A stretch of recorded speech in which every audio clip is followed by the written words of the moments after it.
Hello my dear friend, welcome to shine the world with Aaji. इस video में हम लोग देखने वाले हैं क्लास 12 इंग्लिश सब्जेक्ट से पोइट्री सेक्शन का चैप्टर 3 कीपिंग क्वाइट का हिंदी एक्सप्लेनेशन। तो ये जो पोइट्री है ये लिखी है पैब्लो नेरुदा ने। तो चलिए इसका हम लोग हिंदी एक्सप्लेनेशन देख लेते हैं। Now we will count to 12 and we will all keep still. तो इसमें जो पोइट हैं वो बता रहे हैं कि अब मैं 12 तक काउंट करूँगा और अब हम सभी लोगों को एकदम से शांत हो जाना है, एकदम शांत हो जाना है। नेक्स्ट देखते हैं हम लोग। For once on the face of the earth let not speak in any language, let stop for 1 second and not move our arm so much. तो इसमें बताया जा रहा है कि जो वो पोइट हैं वो धरती पर एक मौन क्षण ऐसा चाहते हैं जहाँ पर कोई भी भाषा ना बोली जाए, जहाँ पर कोई भी लैंग्वेज नहीं बोली जाए, जहाँ पर सभी लोग बल्कि 1 सेकेंड के लिए बिल्कुल शांत हो जाए, बिल्कुल स्टॉप हो जाए और कोई भी अपने जो आर्म्स हैं उनको ज़्यादा ना हिलाएं। तो आगे बढ़ते हैं हम लोग नेक्स्ट स्टैंजा पे। It would be an exotic moment without rush, without engines. We would all to be together in a sudden stranger.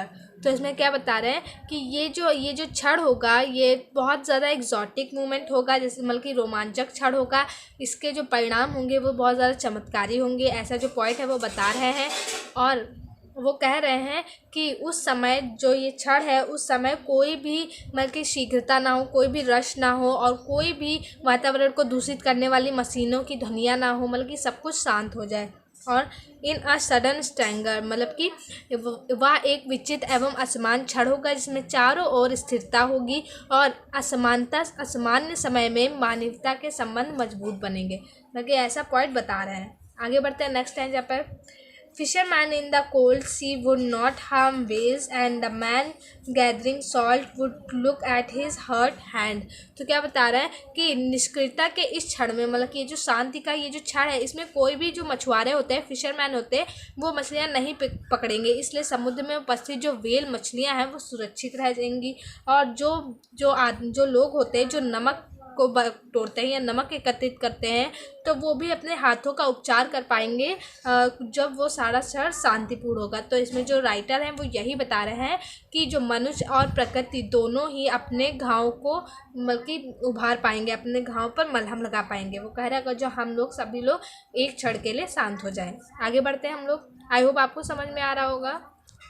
Those who prepare green wars, war with gas, war with fires, victory with no survivors, would put on clean clothes and walk about with their brothers in the shade doing nothing।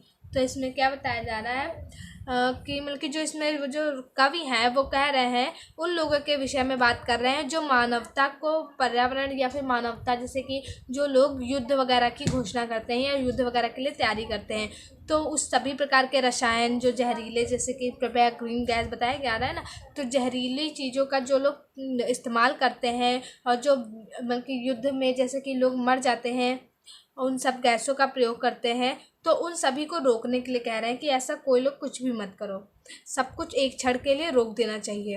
आगे के कवि हैं वो कह रहे हैं कि जो उनके कपड़े हैं जो मानवता के हानि से जो उनके कपड़े गंदे हो गए उन्हें त्याग के एकदम नए वस्त्र धारण करने चाहिए और उन्हें अपने भाईचारा बढ़ाना चाहिए, अपने ब्रदर्स के साथ वॉल करना चाहिए। कहाँ पर?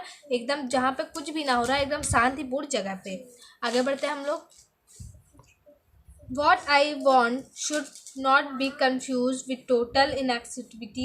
Life is what is about. I want to tuck with that।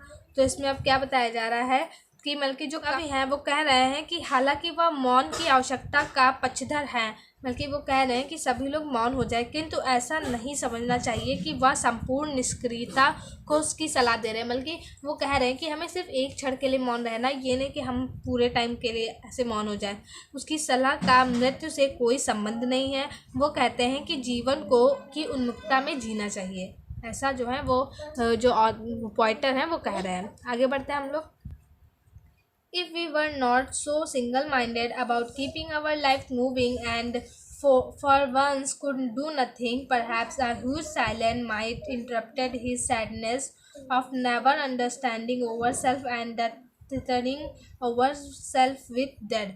तो इसमें क्या बताया जा रहा है कि जो कवि हैं वो एक क्षण के लिए उन्हें अपना जीवन गुजारने, अपनी ज़रूरतों को पूरा करने तथा अपनी जिम्मेदारियों को निर्वाह करने के विषय में सोचना बंद कर देना चाहिए। ऐसा वो कह रहे हैं कि हमें सिर्फ एक क्षण के लिए ये सब भूल जाना चाहिए। वो गहन शांति जो ऐसे एक क्षण से उत्पन्न होती है वह लोगों की सहायता ही करेगी। मतलब कि जैसे जब सभी लोग शांत हो जाएंगे तो वो अपने बारे में भी कुछ सोचेंगे। वह लोग की आत्मविश्लेषण करने एवं स्वयं को ना समझ सकने वाले जो लोग दुख में डूबे हुए हैं उनको सहायता मिलेगी खुद को समझने के लिए।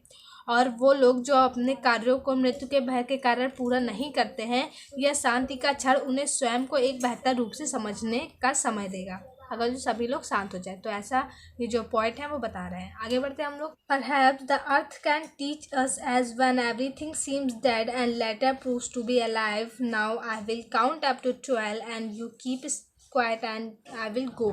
तो बताया जा रहा है कि जो परहैप्स ये जो धरती है वो हमें इसके लिए एक सीख देगी कि अगर जो सब कुछ शांत हो जाए, सब कुछ शांत दिखने लगे तो उसके बाद जो प्रूफ होगा वो जीवित होगा। मतलब कि ऐसा बता रहे हैं। और उसके बाद जो पॉइंट है वो कहते हैं अब मैं 12 तक काउंट कर रहा हूँ, बल्कि और आप सभी लोग एकदम स्टिल कीप साइलेंट हो जाइए और मैं यहाँ से चला जाऊँगा। तो ये थी हमारी पोएम। आई होप आप लोगों को समझ में आई होगी। तो ये बहुत ज़्यादा इंटरेस्टिंग पोएम थी। तो अगर जो आपको ये वीडियो अच्छी लगी तो प्लीज़ से लाइक करिए, मेरे चैनल को सब्सक्राइब कर दीजिए, बेल आइकन भी प्रेस कर दीजिए।